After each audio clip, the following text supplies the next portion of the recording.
Hey YouTube, cabover Gary back here. Yeah, it's the time of year I need my hat. Uh, but yeah, it's a beautiful day in Texas. Uh, cabover's got a little issue, but I think it's gonna be a pretty simple fix this time.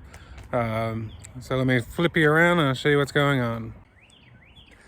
So the last haul I did, the one where I saw the flowers and stuff, I had a small fuel leak. So I had a major fuel leak where the gauge that's mounted to this, that I had mounted on the side of the pump, failed, and I leaked a bunch of diesel. And I fixed that, and I thought my fuel leak issue was over, but as you can see by my quarter fender here, it still has a pretty decent leak. So I'm gonna pop the cab up, start it up, and see if we can find out where it's leaking from. I think I know, but I'm not sure, so we'll figure that all out. And I got a couple maintenance items to do. The door off of my electric plug broke off. I have a new one I need to swap out in there. And one other thing is I have these side panels on my seat bases that I made. I'll throw a picture in here.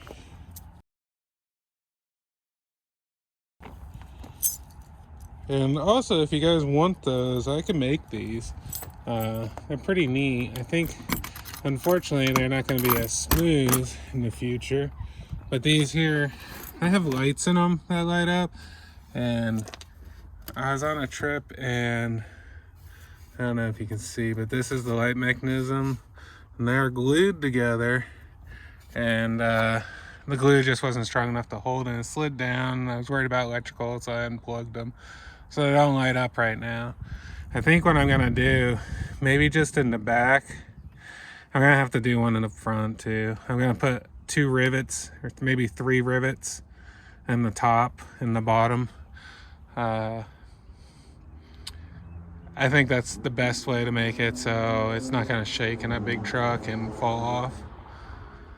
But yeah, so I'm gonna lift the cab and we'll start it up and see if we can find that fuel leak. I think it's leaking good enough that we should be able to find it. And then after I find it, I have a feeling if it's what I think it is, I'm gonna need a hose. So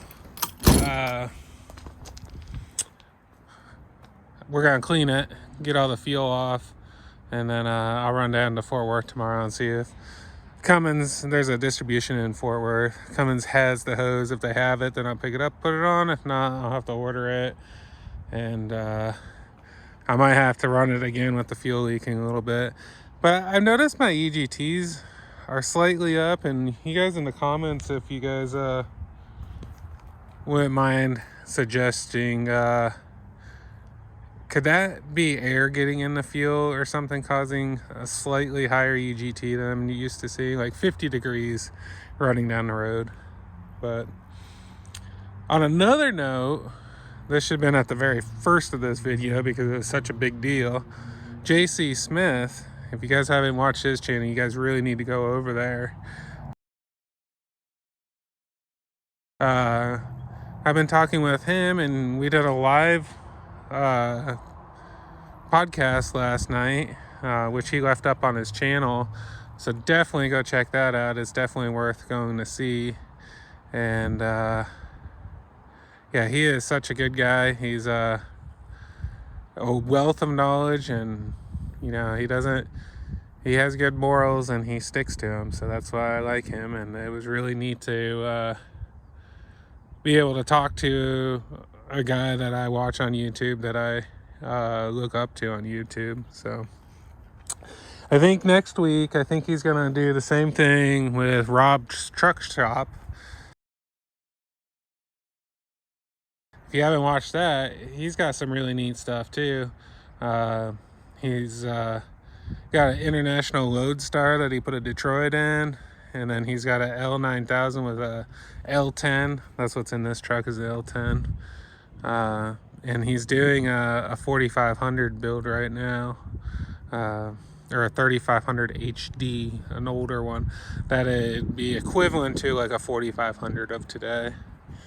So yeah, you guys need to check all that out. JC Smith and Projects and Rob's Truck Shop and Hodgepodge Garage is another one he's gonna do a deal with, and they're all good guys that do a good job working on trucks, and I like to watch.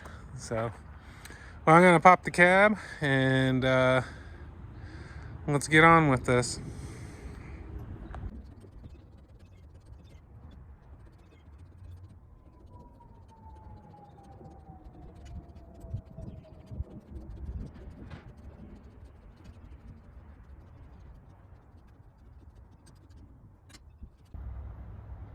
So this is the cause of the fuel leak.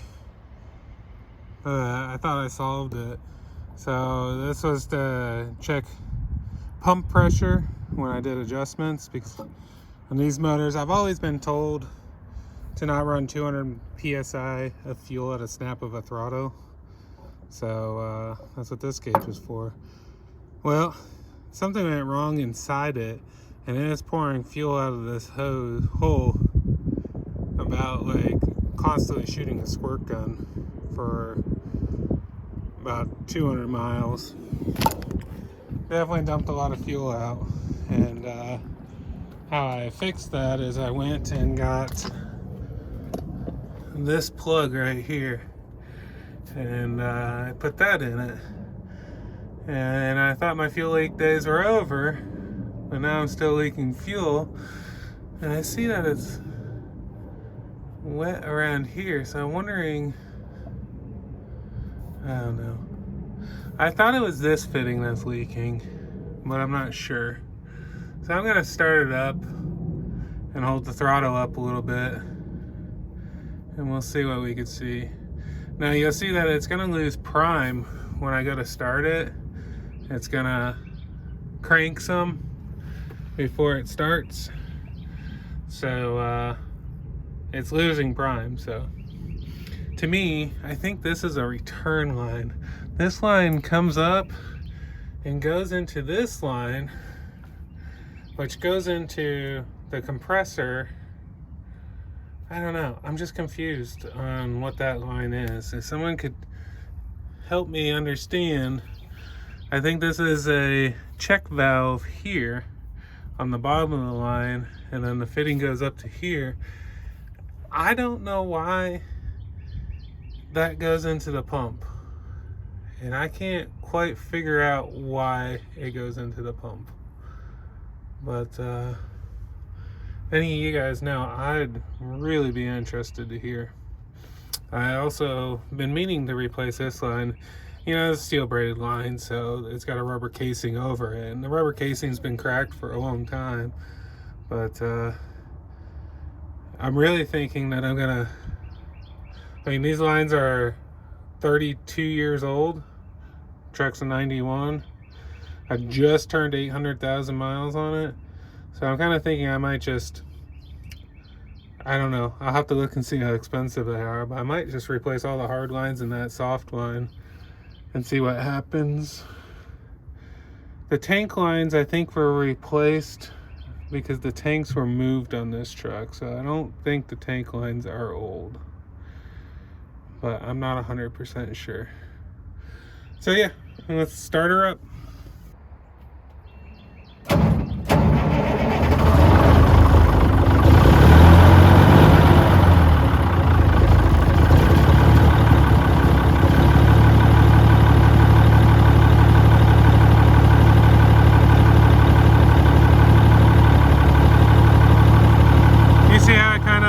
Jumped up and down and idle a little bit.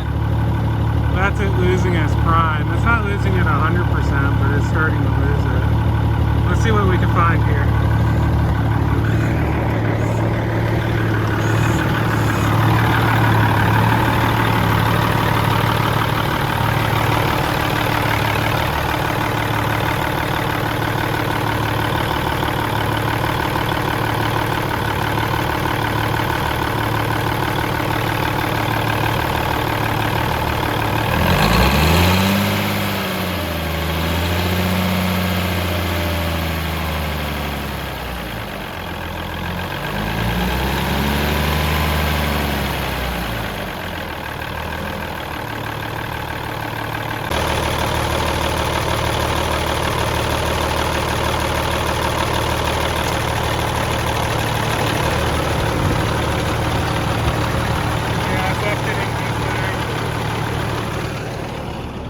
So guys, that hose I think is the one leaking. They happened to have little crimped on tags.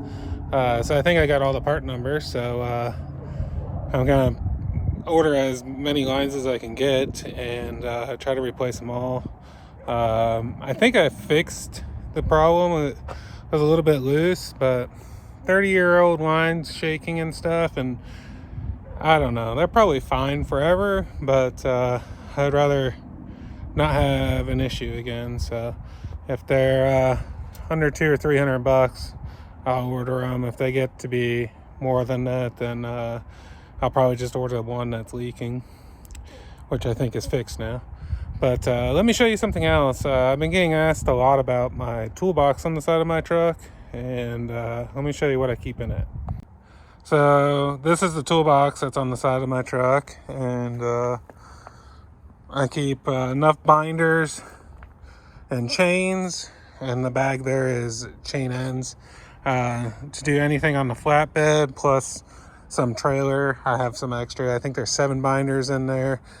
And another thing that I do, because I do this on all my trucks, which means that I could hook in like this and go to a chain. Most of my chains are 5 feet because I don't need longer ones, because it's just going to the thing there. So yeah, that's something I do on all my trucks and my trailer. I did the same rail down the side. I also keep a strap winder. Those are strap protectors. There's some deals that go into my stake pockets that I have in the center of the bed in case I need the strap in the center. Sometimes those mini excavators I move, I'll throw a chain in the center, or mini skid steers. And then I keep 10 straps and binders. And something else that these pockets are designed for is they fit a 4-inch strap. Also, when I put the side rail on this bed, I put slots in it so you could put the strap in the side like that as well. So strapping on my stuff, to me, is really easy. There's strap points anywhere you need one. So that's what I did. So I got 10 straps. I think there's 8 flat hooks, and then there's 2 J-hook ones, the smaller hooks that I could do more on an angle. And then there are 4 wheel baskets in there too. I don't use them too often, but I keep them in there. And then in here, I keep tools. This is electrical. There is 2 soldering irons missing, gas soldering irons. One I use for the heat shrink and one I use for the soldering itself. This is like kind of like a fancy safety wire deal. I did a video a while back on it. It'll make hose clamps out of wire, so kind of neat. And here's more electrical stuff. This next drawer I keep my wrenches, and then this is ratchets, and there's some metric back there. This truck has no metric on it, so I kind of got a little hodgepodge of metric on this truck. That some of the equipment I use has had loose bolts and stuff, and hopefully that'll get me by. This is my sockets, and then this is kind of my miscellaneous screwdriver, big old stuff drawer. I really need to organize that one. And then this is kind of hammers and 3 bigger sockets. Those are all 1/2-inch drive, so I only have up to 1/2-inch drive on the truck. So yeah, that's what I keep in the truck. And this toolbox is also, it turns on with the lights, but there are 1, 2, 3, 4, 5, 6, 7. I think there's 8 lights in the top. This thing, when the lid's down like this, and this is how I keep it, so I can flip the lid all the way down, and I put my strap liner on, it'll light up this whole area here. So as I'm putting stuff away, at night I have a place to see. So yeah, and that's just a Harbor Freight box. It was damaged when I got it. I got it on the clearance thing. That's why it's not green. But it's been working out really good for me. I really like having that on there. So I'm gonna do a time lapse of washing the truck, and tomorrow I got a haul, so I'll do a video of that, and hopefully by the end of the week that line will come in. I think I got it slowed down to nothing. I don't think it's leaking anymore. So if that's the case, then I'm good, but I'll still replace it. But hopefully I don't leak as much as I did yesterday or Friday, even though it wasn't a whole lot. So I'll stop blabbing and get to the time lapse of the wash.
Well, my battery died, so probably were not very interested in watching me wash my truck anyways.